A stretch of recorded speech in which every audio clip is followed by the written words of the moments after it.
Hello everyone and welcome back to another AFK Journey video. In this video we're on the Vietnam server and Siren has just come out for raid up recruitment. So we're gonna go through all of his skills, the full multipliers, and discuss based on those how meta he's probably going to be. Later on today we will do some testing if we can get onto Now's account, so you can look forward to that. Okay, Gravitic Requiem is his ultimate ability. It will begin with 400 pre-filled energy. Siren selects a tile and summons a black hole that lasts for 5 seconds. Yeah, it did look like a pretty long duration based on the trailer that we saw, with the center covering a 1 tile radius, okay? Every 0.25 seconds, enemies within the center take a portion of damage. This damage will increase to 20% per second, increasing with ultimate power.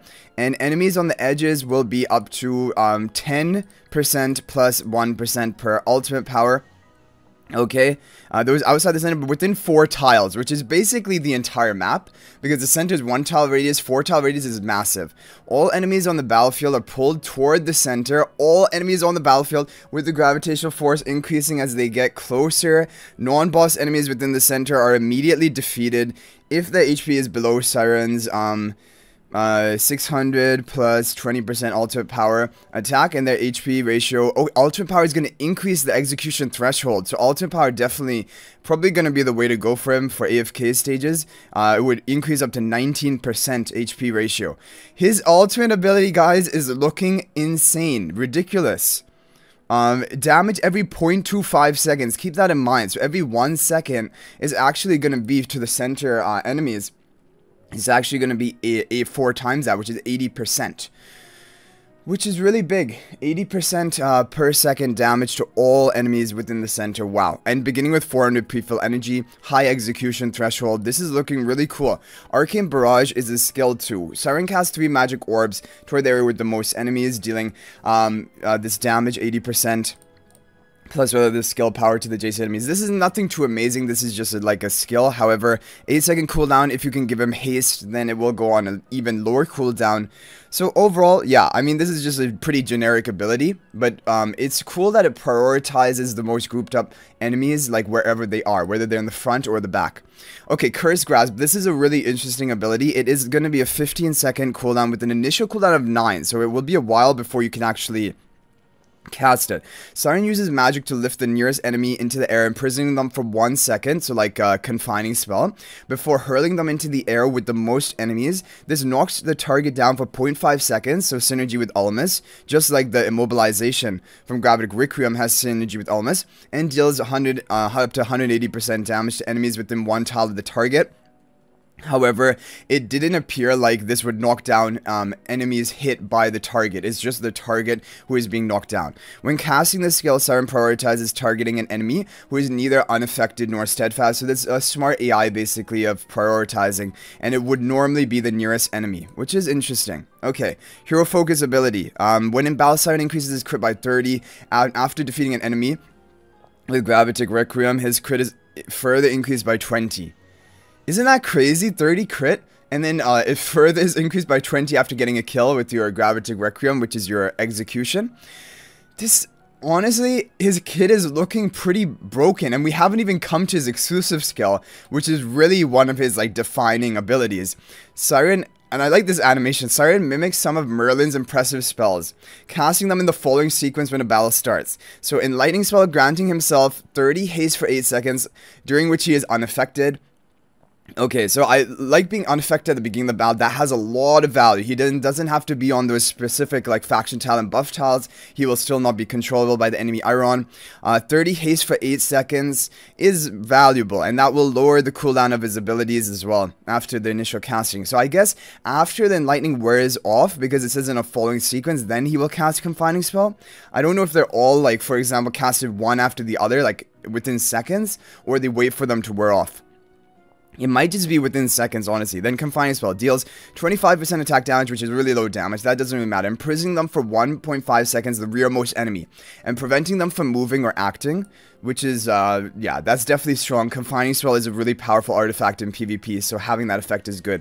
And then conjures a Dark Flame across the battlefield, dealing 40% attack multiply true damage to all enemies and reducing their attack speed by 20 for 5 seconds.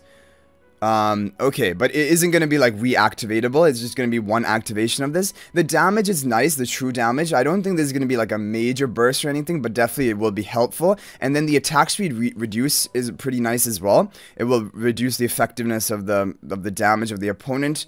And especially if you're running Bonnie and Siren together, you're going to be debuffing them like even further. Like Bonnie's haste debuff, Siren's attack speed debuff, and then eventually Bonnie's attack debuff.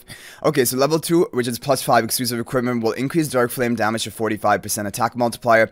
Level 3, if Merlin is present on the enemy side, Merlin is silenced for 8 seconds. So that means the Magister, which means the artifact which is going to be used by the opponent if it is a PvP match, they will not be able to use their artifact for the first 8 seconds of the match, when a battle starts, preventing Merlin from casting any skills. Any skills Merlin would have cast when a battle starts are re-triggered after the silence ends. However, you guys know in PvP, generally speaking, especially Supreme Arena, the match is usually decided in the first 8 to 10 seconds. So like, not having your artifact during that crucial period, because of Siren, is a really big advantage in the favor of the player who has that. Who has basically this block, and at which point Siren loses 5% of his current HP. If Merlin is absent on the enemy side, Siren permanently increases attack by 10%. So losing 5% of his current HP, it practically means nothing. And if there is no Merlin, like if you're in an AFK stage, then instead Siren will just increase his attack by 10%, which is value. So like, he's gonna get value even in PvE modes, like AFK stages. Level 4 will increase Dark Flame damage up to 50%. Okay, so all of these things considered, definitely the fact that he can block the artifact of the opponent, this is a really good tech option for PvP matches, and that will make him pretty relevant for PvP, at least on offense, when you want to eliminate a really key artifact strategy. So overall, I really think his exclusive skill is really cool and unique. But let's move on to his Supreme Plus ability. Supreme Plus ability Enhanced Force gains extra 200 initial energy, but I believe that we are... I believe that that is going to be included in this 400 to begin with, because like... Oh wait, we're looking at the epic version. No, but we're seeing all of the abilities unlocked. So I do believe that that 200 initial energy is being applied here. So 400 is after that. So like, he actually has 200 initial, and with the Supreme Plus another 200 on top of that. Maybe we'll have to wait and see. But that's how I imagine that it is going to work. So overall, he is looking like a good hero for AFK stages, definitely because of the the Gravitic Requiem, which is a lot of crowd control, along with Almas. Like, it's going to be a crazy comp for AFK stages, as well as the execution. Now, the execution, based on the wording, immediately defeated, probably is not going to actually destroy Talene, Thorin, Igor. Actually, Igor would work, but not Thorin or Talene, because those heroes can revive themselves. And revival heroes, even when they're immediately defeated, they are actually still able to revive. It is only being Cryonia which is being able to actually counter Thorin and Talene. So I don't expect him to be able to do that, but still, like, executing the other enemies, as well as getting this massive immobilization lasting for 5 seconds, and he has a pre-fill energy, and if you can charge up his energy fast enough, like with the twins, he's going to be resummoning this and keeping the enemies locked down. You can have Iron ultimate, you can have chain it into Siren's ultimate with the Almas knocked down. Like, for AFK stages, I have a really strong feeling Iron, Almas, Siren, twins, and then one more Wilder hero if you need for the faction talents. Otherwise, you don't even need the Wilder hero. But like, maybe Tassi, maybe Arden. So I really believe that he is going to be meta for AFK stages, and that is already a pretty good reason for people to pull him, because especially if you're like a free-to-play player or you have a lower resonating level, it's difficult to keep up to the AFK stage daily limit. It's almost impossible. So like, building out the overall optimized team comp is going to be value for you. And for PvP, I do think he's going to be good, but honestly, I think you can leave him at +10 exclusive equipment. +15 is just for whale things, just for the stats, because it's not a major skill upgrade. And honestly, I think you can leave him at Supreme Plus. Unless you're a real big whale and you really want to take him into PvP and dominate, then Paragon upgrade. But I think Supreme Plus is going to be a sweet spot for him for AFK stages and as a tech option for PvP, because he will still serve that use. Because for PvP, the issue is, like, he does have these amazing, like, the Enlightening at the beginning of the match. That's really strong for PvP. Even on defense, it could be useful. But generally speaking, for defense, heroes have to be very, very specifically strong. And I don't know if Siren really is that. I still think he would be counterable to an extent, or just killable right immediately, like with the Sylvina type combo, because Siren himself doesn't have survival, right? He has a lot of utility, but he doesn't have survival built into his kit.